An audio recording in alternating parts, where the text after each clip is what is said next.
Brought to you by Palvi Agrico. पालवी ॲग्रिको, भारताचा पहिला AI तंत्रज्ञानावर आधारित B2B आणि B2C ई-कॉमर्स प्लॅटफॉर्म. शेतीसाठी जे काही लागणार थेट तुमच्या बांधावर पोहोचणार, मोबाईलच्या एका क्लिकवर. राज्यात पुढचे काही दिवस पावसाची नक्की काय स्थिती असणार आहे, पाऊस कुठे ओसरलेला असणार आहे, कुठे पावसाची उघडीप असणार आहे आणि कुठे पाऊस कोसळण्याची शक्यता असणार आहे, हा जो परतीचा पाऊस आहे तो नक्की यंदाच्या वर्षी कसा असणार आहे, हे सगळं आपण डिटेलमध्ये समजून घेणार आहोत या व्हिडिओच्या माध्यमातून. नमस्कार, मी छाया आणि आपण पाहताय वेदर रिपोर्ट. तर सर्वात आधी स्क्रीनवर दिसत असलेल्या सॅटेलाइट इमेजच्या माध्यमातून आपण समजून घेऊ शकतो की सागरी वाऱ्यांची नक्की काय स्थिती आहे, जेणेकरून इथून पुढच्या काही दिवसांचा वातावरणाचा पावसाचा अंदाज आपल्याला लागू शकतो. तर आता स्क्रीनवर दिसत असलेल्या सॅटेलाइट इमेजमध्ये आपण बघू शकतो की बंगालच्या उपसागरामध्ये काही प्रमाणात ढग दाटलेले दिसून येत आहेत. म्हणजे हे ढग काही प्रमाणात असल्यामुळे रेड किंवा ऑरेंज अलर्ट इथून पुढे काही दिवस नसणार आहे.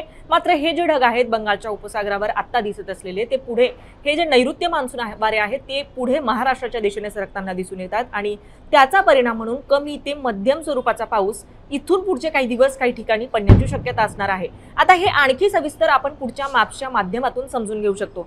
तर आता स्क्रीनवर दिसत असलेला हा आजच्या तारखेचा मॅप आहे. 9 तारखेचा हा मॅप आहे वेदरचा, ज्यामध्ये आपण बघू शकतो की हिंगोली, परभणी, नांदेड आणि लातूर हे जे जिल्हे आहेत या जिल्ह्यांमध्ये विजेचा कडकडाट, विजांचा कडकडाट असू शकतो, ढगांचा गडगडाट सुद्धा असू शकतो. मात्र पावसाची शक्यता या जिल्ह्यांमध्ये वर्तवण्यात आलेली नाहीये. त्याचबरोबर महाराष्ट्रातले उर्वरित जे जिल्हे आहेत इथे सुद्धा कोणताही अलर्ट आज हवामान खात्याकडून वर्तवण्यात आलेला नव्हता. कोणत्याही जिल्ह्यात आज पाऊस पडण्याची शक्यता हवामान खात्याकडून वर्तवण्यात आलेली नव्हती. त्यानुसार आता तुमच्या भागात वातावरण कसं आहे, आज तुमच्या भागात पाऊस पडला का किंवा दिवसभर तुमच्या भागात आज पाऊस ओसरलेला होता का, हे आम्हाला कमेंट करून नक्की कळवा. आता उद्या आणि परवाची नक्की काय स्थिती असणार आहे, तर उद्या सुद्धा विजांचा कडकडाट काही भागांमध्ये असणार आहे. परभणी, हिंगोली, नांदेड आणि लातूर हे जे जिल्हे आहेत या जिल्ह्यांमध्ये उद्या सुद्धा ढगाळ वातावरण काही प्रमाणात असू शकतो. मात्र उद्या म्हणजे 10 सप्टेंबरला उद्या सुद्धा कुठेही पाऊस पडण्याची शक्यता नसणार आहे. कोणत्याही प्रकारचा अलर्ट 10 तारखेला सुद्धा हवामान खात्याकडून वर्तवण्यात आलेला नाहीये. 11 तारखेला मात्र विदर्भासह अनेक जिल्ह्यांमध्ये पाऊस पडण्याची शक्यता असणार आहे.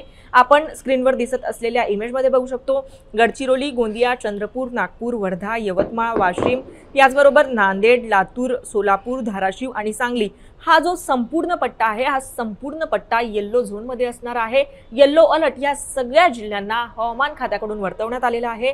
त्यामुळे या सगळ्या पट्ट्यांमध्ये मी उल्लेख केलेल्या या सगळ्या जिल्ह्यांमध्ये कमी आणि मध्यम स्वरूपाचा पाऊस पडण्याची शक्यता हवामान खात्याकडून वर्तवण्यात आलेली आहे. हे जे जिल्हे आहेत हे जिल्हे जर सोडले तर उर्वरित जे जिल्हे आहेत उत्तर महाराष्ट्राचे असतील, मध्य महाराष्ट्राचे असतील, कोकण किनारपट्टीचा संपूर्ण पट्टा असेल, या संपूर्ण पट्ट्यात कुठेही कोणताही अलर्ट हवामान खात्याकडून देण्यात आलेला नाहीये. आता 12 आणि 13 तारखेची काय स्थिती असणार आहे, तर 12 आणि 13 तारखेला पाऊस जो आहे तो वाढलेला अनेक ठिकाणी दिसतोय.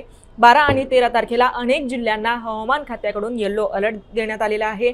त्यामध्ये विदर्भातल्या सगळ्या जिल्ह्यांचा समावेश होतो. गडचिरोली, गोंदिया, चंद्रपूर, नागपूर, वर्धा, त्याचबरोबर अकोला, अमरावती, बुलढाणा, हिंगोली, यवतमाळ, नांदेड, लातूर, धाराशिव, सोलापूर, याचबरोबर पुणे, सातारा आणि सांगली, तसेच घाटाचा जो परिसर आहे पुणे आणि साताराचा, ह्या पट्ट्याचा सुद्धा येलो अलर्टमध्ये समावेश करण्यात आलेला आहे. 12 तारखेच्या मॅपबद्दल, मी 12 तारखेच्या वातावरणाबद्दल हे तुम्हाला सांगतेय.